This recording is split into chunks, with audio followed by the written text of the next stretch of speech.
Hello everyone, how are you? I hope all are you fine.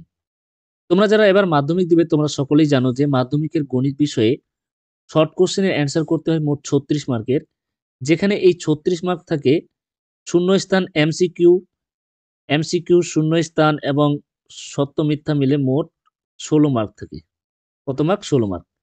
এই 16 মার্কের answer আমি মোট 16টা কোশ্চেনের অ্যান্সার আমি পার্ট 1 ভিডিওতে করেছি, যার লিঙ্ক এই ভিডিওর ডিসক্রিপশন বক্সে আমি দিয়ে দিব, তোমরা গিয়ে সেখানে দেখতে পারো।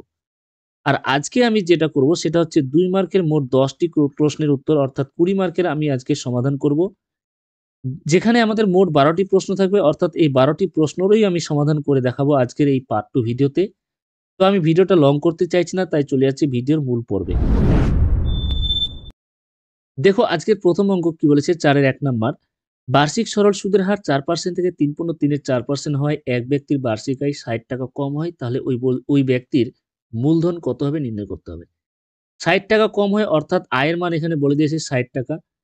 আর বলেছে বার্ষিক, যেহেতু বলেছে তার মানে টি এর মান আমাদের 1 বছর ধরতে হবে। আর এখানে বলেছে 4% থেকে কমে গেছে আমাদের 3.3 এর 4%, অর্থাৎ এটা আমরা যদি ভেঙে নিই 4 3 12 আর 3 15/4% পাবো। তাহলে যেহেতু সুদটা আমাদের বলেছে 60 টাকা বা আয় 60 টাকা কমে গেছে, তাহলে আমরা PTR/100 সুদের ফর্মুলা জানি, আমরা শর্তানুসারে লিখব। যদি আমরা মূলধনটাকে আমরা ধরে নিই x টাকা, তাহলে মূলধন x ধরলে আমি শর্তানুসারে লিখতে পারবো পিটিআর মানে এক্স টি ওয়ান, আর মানে হচ্ছে 4%/100 মাইনাস, এবার এক্স ইন্টু ওয়ান ইন্টু আর হচ্ছে কত 15/4, আর পার্সেন্টেজের জন্য একটা 100 ইকুয়াল টু কত 60। তাহলে দেখো উপরে আমি পেলাম 4x/100 মাইনাস 15x কত 400 ইকুয়াল টু কত 60। তাহলে লসাগু করলে আমার 400 যদি হয়, উপরে হয়ে যাবে 4 4 16x মাইনাস কত 15x ইকুয়াল টু কত 60। তাহলে পাচ্ছি x/400 সমান সমান কত 60। বজ্রগ্রহণ করলে x ইকুয়াল টু 6 4 24, 3টা শূন্য, অর্থাৎ নির্ণীয় মূলধন হচ্ছে আমাদের কত 24,000 টাকা। উত্তর। এবার দেখো 2 নম্বর প্রশ্ন বলছে এ এবং বি যথাক্রমে 15,000 টাকা ও 45,000 টাকা দিয়ে একটি ব্যবসা শুরু করলো। 6 মাস পরে বি এর লভ্যাংশ 3,030 টাকা হলে এ এর লভ্যাংশ কত? তাহলে আমরা এখানে কি লিখবো? যেহেতু আমরা জানি যে মূলধনের অনুপাত সমান সমান লাভ্যাংশের অনুপাত। মূলধনের অনুপাত সমান সমান কি হয়? লাভ্যাংশের অনুপাত। তাহলে আমরা এখানে যদি দেখি মূলধনের অনুপাত যদি বের করি, তাহলে দেখতে পাচ্ছি 15,000 টাকা আর বি এর মূলধন হচ্ছে 45,000 টাকা। তাহলে এদের অনুপাত এটা হবে সমান সমান লাভ্যাংশের অনুপাত মানে কি? এ এর লভ্যাংশ বাই কি লিখবো? বি এর লভ্যাংশ। তাহলে এটাকে যদি অনুপাতটাকে আমি একটু ছোট করে নিই, 3টা করে শূন্য কাটবে, 15 কে 15, 15 3 45, তার মানে থাকলো এখানে 1 এর 3 সমান সমান কত? এ এর লভ্যাংশ লিখবো বাই বি এর লভ্যাংশ, আমাদের তো প্রশ্নে বলে দিয়েছে এটা 3,030, কাটাকুটি করলে এখানে হবে 10, এখানে 10, অর্থাৎ বজ্রগুণন বা কণাকণি গুণ করলে পাচ্ছি এ এর লভ্যাংশ পাচ্ছি কত সমান সমান 1,010 টাকা। এটাই হচ্ছে উত্তর। 4 এর 3 নম্বর প্রশ্ন বলেছে আমাদের 2x প্লাস 1/x সমান সমান কত 2।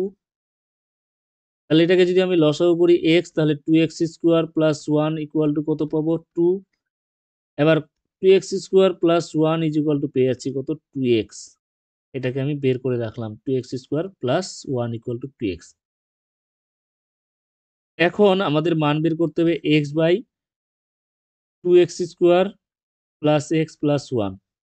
তাহলে x by 2x square plus 1 এর মান কত 2x বের করে রেখেছি, এই যে দেখো 2x বের করে রেখেছি, আর একটা প্লাস x, অর্থাৎ x বাই 3x, x কেটে গেলে উত্তর হচ্ছে আমাদের 1 এর 3। এটাই হচ্ছে আমাদের নির্ণয় অ্যান্সার। আর দেখো 4 এর 4 নম্বর প্রশ্ন, কোন দ্বিঘাত সমীকরণের বীজদ্বয় যদি 2, -3 হলে সমীকরণটি লেখো। কোন দ্বিঘাত সমীকরণের বীজদ্বয় 2, -3 যদি হয় তাহলে সমীকরণটি কি হবে, এটাই হচ্ছে আমাদের প্রশ্ন।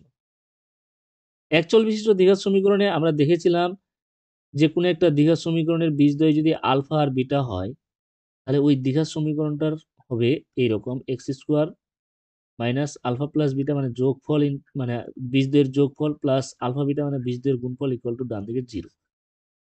তাহলে আমরা এখানে লিখতে পারি যে সমীকরণের বীজদ্বয় 2, -3, সেই সমীকরণটি হলো এক্স স্কোয়ার মাইনাস 2, মানে যোগফল ইন্টু এক্স প্লাস গুণফল 2 ইন্টু -3 ইকুয়াল টু 0। অর্থাৎ এক্স স্কোয়ার, এখানে দেখো মাইনাস আসবে 1 আর একটা মাইনাস বাইরে আছে মানে প্লাস এক্স, আর 2 3 6 প্লাস মাইনাসে মাইনাস হবে, এখানে 2 3 6 ইকুয়াল টু 0। এটাই হচ্ছে আমাদের নির্ণয় দ্বিঘাত সমীকরণের রূপ। এবার দেখো 4-এর 5 নম্বর প্রশ্ন কি বলছে, এবিসি এর বিসি বাহুর সমান্তরাল সরলরেখা এবি ও এসি কে যথাক্রমে পি ও কিউ বিন্দুতে ছেদ করে এপি 4 সেমি, কিউসি 9 সেমি হলে এবং পিবি সমান সমান এ কিউ হলে বলছে তাহলে পিবি এর দৈর্ঘ্য কত হবে। তার মানে একটা ত্রিভুজ যদি আমরা অঙ্কন করি, যে ত্রিভুজটা আমাদের বলেছে এবিসি, আর এই এবিসি এর বিসি এর সমান্তরাল একটা সরলরেখা যেটা পি এবি কে পি, এসি কে কিউ বিন্দুতে ছেদ করেছে। আর আমাদের বলে দিয়েছে কি কি, দেখো আমি প্রদত্তটা লিখছি, প্রদত্ত লিখে আমি লিখছি হচ্ছে সেটা হচ্ছে এপির মান দেখো প্রশ্নে বলেছে 4 সেমি, কিউসি বলেছে কত 9 সেমি, আর বলে দিয়েছে পিবি সমান সমান কিউসি এ কিউ। এবার আমরা এখানে লিখবো যেহেতু দেখো পি কিউ সমান্তরাল কি বিসি, তাহলে আমরা বলতে পারি যে এপি আর পিবি এর অনুপাত মানে এপি বাই পিবি সমান সমান আমরা বলবো এদিকে এ কিউ বাই কিউসি, অর্থাৎ এ কিউ বাই কিউসি। তো এপি এর মানটা কত 4, পিবি এর মান বের করব। এ কিউ যেহেতু পিবি এর সঙ্গে সমান, এই যে তাহলে এখানে এ কিউ এর জায়গায় আমি পিবি লিখলাম। কিউসি এর মানটা দেখো বলে দিয়েছে 9, তাহলে PB square is equal to 9 4 36, অতএব পিবি সমান সমান যেহেতু এটা দৈর্ঘ্য তার মানে শুধু পজিটিভ মানটাই নিব, 36 এর বর্গমূল করে 6 অ্যান্সার। তার মানে পিবি এর দৈর্ঘ্য আমাদের চলে আসলো কত 6 সেমি। এবার দেখো 4-এর 6 নম্বর প্রশ্ন বলেছে যে ও কেন্দ্রীয় বৃত্তের ব্যাসার্ধের দৈর্ঘ্য 5 সেমি, ও বিন্দু থেকে 13 সেন্টিমিটার দূরত্বে পি একটি বিন্দু, পি কিউ এবং পি আর বৃত্তের দুটি স্পর্শক হলে পি কিউ ও আর চতুর্ভুজের ক্ষেত্রফল কত। তার মানে এখানে একটা যদি আমি বৃত্ত আঁকি, বৃত্তটার আমাদের কেন্দ্র হচ্ছে ও, বলছে কেন্দ্র থেকে 13 সেমি দূরে একটা বিন্দু পি, আর বলেছে P Q R P R দুটি স্পর্শক। তার মানে এই যে দুটা স্পর্শক আমি আঁকলাম, এখানে পি কিউ আর একটা হচ্ছে আর।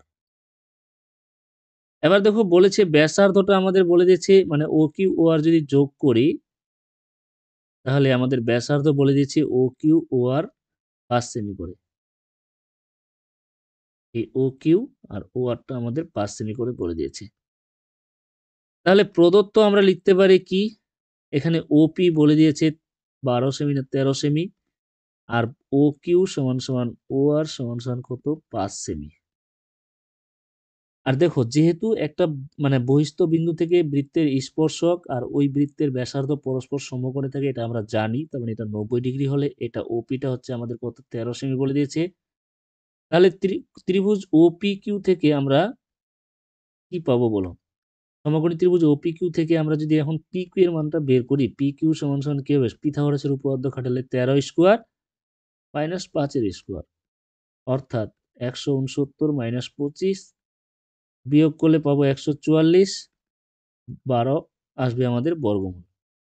এবার এই 12কে কাজে লাগিয়ে আমরা যদি ওপি কিউ ত্রিভুজটার ক্ষেত্রফল বের করি, দেখো ওপি কিউ ত্রিভুজের ক্ষেত্রফল আর পি ও আর ত্রিভুজের ক্ষেত্রফল সমান হবে, কারণ এরা দুটোই সমান ত্রিভুজ, একই ত্রিভুজ। আর আমাদের প্রশ্ন বলেছে চতুর্ভুজ পি কিউ ও আর এর ক্ষেত্রফল কত। পি কিউ ও আর এর ক্ষেত্রফল আসলে কি 2 ইন্টু ত্রিভুজ ও পি কিউ এর ক্ষেত্রফল, তার মানে 2 ইন্টু ত্রিভুজ ও পি কিউ এর ক্ষেত্রফলের ফর্মুলা কি হাফ ইন্টু ভূমি, এখানে কি আছে ভূমিটা আছে আমাদের পি কিউ, আর উচ্চতা হচ্ছে এখানে লম্বটা মানে ও কিউ। তাহলে দেখো এখানে লিখবো বর্গ সেমি, অর্থাৎ আমরা পাবো 2 যদি কেটে দিই P Q O Q, P Q এর মান কত আমরা পেয়েছি 12 সেমি, আর ও কিউ এর মান আমাদের দেওয়া ছিল 5 সেমি, তো বর্গ সেমি, অর্থাৎ 12/60 বর্গ সেমি হচ্ছে আমাদের নির্ণয় অ্যান্সার। নির্ণয় চতুর্ভুজের ক্ষেত্রফল তাহলে কত পেলাম 60 বর্গ সেমি। নেক্সট প্রশ্ন দেখো 4-এর 7 নাম্বার বলেছে যে ও কেন্দ্রীয় বৃত্তে এবি ও সিডি যে দুটি কেন্দ্র থেকে সমুদ্রবর্তী এ ও বি 60 ডিগ্রি, সিডি বলেছে 6 সেমি। তাহলে ও কেন্দ্রীয় একটা যদি আমি বৃত্ত আঁকি, আচ্ছা একটা বৃত্তটা আমি বড় করে আঁকছি। ও কেন্দ্রীয় বৃত্তে এ বি আর সিডি যে দুটো বলেছে কেন্দ্র থেকে সমুদ্রবর্তী, মানে এ বি আর সিডি কেন্দ্র থেকে সমুদ্রবর্তী। তার মানে আমি যদি কেন্দ্রটার সঙ্গে এটা যদি যোগ করি, এটা ও বিন্দু দিলাম। এখানে কি বলেছে কেন্দ্র থেকে সমুদ্রবর্তী এবং এই কোণটা আমাদের বলে দিয়েছে প্রশ্নে 60 degree A O B. R A B R CD এর মধ্যে এখানে সিডি এর মানটা বলেছে 6 সেমি। যেহেতু দেখো কেন্দ্র থেকে এ বি সিডি যে দুটো সমুদ্রবর্তী, তার মানে এ বি এর মান আর সিডি এর মান কিন্তু সমান হবে, অর্থাৎ এ বি সমান সমান হবে সিডি সমান সমান আমাদের 6 সেমি কিন্তু আমরা পেয়ে যাব। এখন দেখো যেহেতু আমরা এখানে লিখবো ত্রিভুজ এ ও বি এ, আমাদের কি বলেছে ও এ সমান সমান কি হবে ও বি, একই বৃত্তের ব্যাসার্ধ। এখানে একই বৃত্তের ব্যাসার্ধ লিখতে পারো। আর যেহেতু এই দুটো সমান তার মানে কোণ ও এ বি সমান সমান কি হবে কোণ ও বি এ সমান সমান আমি ধরে নিলাম এটা এক্স ধরি। অর্থাৎ আমরা জানি যে একটা ত্রিভুজের 3টি কোণের সমষ্টি 180 ডিগ্রি, অতএব এক্স ধরেছি এটা এক্স প্লাস এক্স প্লাস, আর এই এ ও বি কোণটা যেহেতু 60 ডিগ্রি তার মানে প্লাস 60 ইকুয়াল টু 180। অর্থাৎ 2x ইকুয়াল টু 60, ওদিকে বিয়োগ হলে 120 ডিগ্রি, x ইকুয়াল টু পাবো 60 ডিগ্রি। তাহলে দেখো আমরা কিন্তু ওই এ ও বি ত্রিভুজটার 3টা কোণই আমরা পেয়ে গেলাম কত, এটা সমান সমান এটা সমান সমান এক্স ধরেছিলাম, এটার মান কত 60। অর্থাৎ এ ও বি দেওয়া ছিল 60 আর যে দুটো কোণ সমান ছিল তারাও আমাদের আসলো 60 60।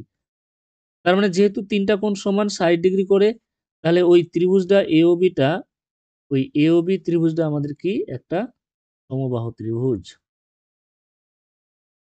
আর সমবাহু ত্রিভুজের কি প্রত্যেকটি বাহুর দৈর্ঘ্য সমান, তার মানে ও এ সমান সমান ও বি সমান সমান কি এ বি সমান সমান কত 6 সেমি। সুতরাং নির্ণীয় বৃত্তের ব্যাসার্ধ কত হবে 6 সেমি উত্তর, যেহেতু সবগুলো বাহুর দৈর্ঘ্য সমান।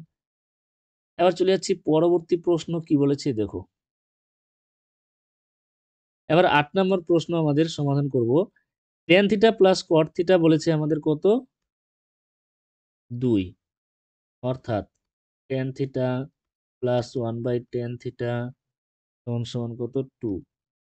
তার মানে tan square theta plus 1 equal to 2 tan theta, বা tan স্কোয়ার থিটা মাইনাস করে দিলাম 2 tan theta plus 1 equal to 0, বা tan স্কোয়ার থিটা মানে এটা tan থিটা মাইনাস 1, এটা ফর্মুলা পড়ে যাচ্ছে ইকুয়াল টু কত 0। অতএব tan থিটা ইকুয়াল টু 1 হয়ে যাবে এখানে, বা আমরা অতএব দিয়ে বলতে পারবো তাহলে cot থিটাও কত হবে 1/tan থিটা, মানে এটাও 1 আসবে। এবার চলো আমরা এবার বলেছি আমাদের tan to the power 7 theta plus cot to the power 7 theta কত হবে, এটার মান 1 আর এটারও মান কত 1। অতএব 1 প্লাস 1 সমান সমান কত আসলো 2 হচ্ছে আমাদের নির্ণয় অ্যান্সার। এবার দেখো আমাদের 4-এর 9 নাম্বার প্রশ্ন কি বলছে, একটি স্তম্ভের ছায়ার দৈর্ঘ্য এবং স্তম্ভের উচ্চতার অনুপাত √3:1 হলে সূর্যের উন্নতিকোণ কত হবে। তার মানে একটা স্তম্ভ যদি আমি ধরে নিই এ বি, আর এটা যদি তার ছায়ার দৈর্ঘ্য হয় বিসি, তাহলে এটা আর এসি যোগ করলাম, তাহলে সূর্যের উন্নতিকোণ কত, এটা হবে সূর্যের উন্নতিকোণ।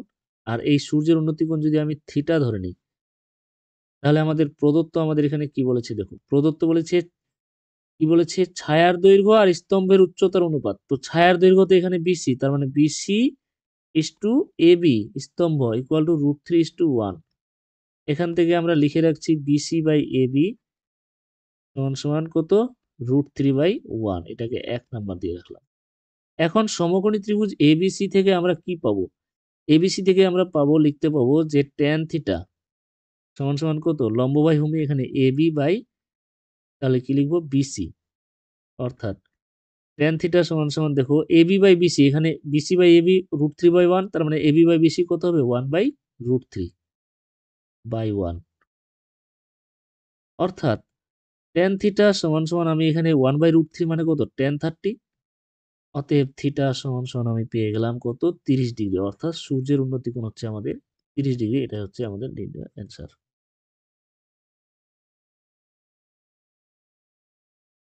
এবার দেখো বলছে দুটি লম্ববৃত্তাকার চোঙের আয়তন সমান ও তাদের উচ্চতার অনুপাত 1:2 হলে চোঙ দুটির ব্যাসার্ধের দৈর্ঘ্য অনুপাত কত? যেহেতু তাদের উচ্চতার অনুপাত বলেছে 1:2, তার মানে আমি এখান থেকে আমি ধরে নিচ্ছি একটার উচ্চতা h আর একটার উচ্চতা কত 2h। আর একটা এটার ব্যাসার্ধ যদি r1 হয় আর এটার ব্যাসার্ধ যদি r2 হয়, তাহলে যেহেতু বলেছে আয়তন সমান, তাহলে অতএব শর্তানুসারে আমরা লিখব পাই r1 square h equal to pi r2 square h। তাহলে আমরা যদি কাটাকুটি করি, পাই কাটবে h কাটবে, পাই কাটবে h কাটবে, ও সরি এখানে কত হবে 2h হয়ে যাবে, যেহেতু দ্বিতীয়টার উচ্চতা হচ্ছে কত 2h, তার মানে h কেটে গেলে আমাদের এখানে r1 স্কোয়ার ইকুয়াল টু 2 থাকছে আর r2 স্কোয়ার। তাহলে r1 বাই r2 তার স্কোয়ার ইকুয়াল টু 2/1 লিখতে পারি। তাহলে r1 বাই r2 সমান সমান কত √2/1। এখান থেকে বা দিয়ে লিখবো আমরা r1 ইসটু r2 সমান সমান √2:1 হচ্ছে আমাদের ব্যাসার্ধের অনুপাত। এবার দেখো 4-এর 11 নম্বর প্রশ্ন আমরা কি বলছে, যে একটি নিরেট অর্ধগোলকের আয়তন 144 পাই হলে, পাই ঘন সেমি হলে গোলকটির ব্যাসার্ধ কত? তো ধরে নিচ্ছি গোলকটির ব্যাসার্ধ, ধরি অর্ধগোলকটির ব্যাসার্ধ r একক, r সেমি। যেহেতু অর্ধগোলক বলেছে, তাহলে অতএব শর্তানুসারে 2/3 পাই আর কিউব, পাই আর কিউব সমান সমান কত, এদিকে 144 পাই হয়ে যাবে, অর্থাৎ পাই পাই কেটে দেবো, আর কিউব সমান সমান কত 144 ইন্টু 2/3টা এদিকে এসে 3/2 হবে, 2 দিয়ে কাটলে এটা 72। তাহলে আর কিউব সমান সমান পাচ্ছে কত 3 দিয়ে 6, 3 7 21, 216কে আমরা লিখতে পারবো 6 এর কিউব। অতএব আর ইকুয়াল টু কত পেলাম 6। তার মানে নির্ণীয় ব্যাসার্ধ হচ্ছে আমাদের কত 6 সেন্টিমিটার, মানে গোলকটার ব্যাসার্ধ 6 সেন্টিমিটার। এবার দেখো লাস্ট প্রশ্ন 12 নম্বর কি বলেছে, একটি পরিসংখ্যা বিভাজনের গড় 8.1 আর summation FI xi 132 plus 5k আর সামেশন এফআই 100 সমান 20 বলেছে, কে এর মানটা কত হবে হিসাব করতে হবে। তাহলে আমরা জানি যৌগিক গড়ের ফর্মুলা যদি এক্স বার হয় তাহলে এক্স বার সমান সমান, এই যে এটা হচ্ছে আমাদের formula summation FI x i by কি সামেশন এফআই। এবার মানগুলো আমরা প্রশ্ন থেকে নিয়ে বসিয়ে দিচ্ছি। দেখো এক্স বারের মান বলে দিয়েছে আমাদের 8.1, তার মানে এখানে 8.1 বসাবো। এটার মান বলেছে 132 প্লাস 5k, 132 প্লাস 5k নিচে এটার মান বলেছে 20। তাহলে 132 plus 5k is equal to, এটা গুণ করলে কত পাবো 2 1 2 2 8 16 আর একটা শূন্য, একটার আগে দশমিক। তাহলে 5k সমান সমান 162 মাইনাস 132, 5k সমান সমান এটা পারবো 30, এখান থেকে আমরা পেয়ে যাচ্ছি k সমান সমান 530, অর্থাৎ নির্ণয় k এর মান কত হয়। তাহলে এই হলো আজকের এই মাধ্যমিক 2018 সালের মোট 20 মার্কের সমাধান, অর্থাৎ 2 মার্কের 10টি প্রশ্ন করতে হয়, আমি 12টি প্রশ্নেরই অ্যান্সার করে দেখালাম। তো এই পার্ট 2 ভিডিওটি তোমরা শেষ পর্যন্ত যারা দেখেছো, তাহলে তোমাদেরকে আমি বলবো পার্ট 1 অর্থাৎ যেখানে আমি 16 মার্কে অ্যান্সার করে দেখিয়েছি, এই ভিডিওটির লিংক তোমরা পেয়ে যাবে ডিসক্রিপশন বক্সে। তোমরা গিয়ে সেখানে এই পার্ট 1 ভিডিও যেখানে আমি 16 মার্কে অ্যান্সার করেছি সেটা গিয়ে দেখতে পারো। যদি ভিডিওটি ভালো লেগে থাকে তাহলে অবশ্যই লাইক কমেন্ট শেয়ার করো, আর যারা নতুন তারা আমার চ্যানেলটিকে সাবস্ক্রাইব করতে ভুলবে না। ততক্ষণে সবাই ভালো থেকো, সুস্থ থেকো, দেখা হবে আবার পরবর্তী ভিডিওতে।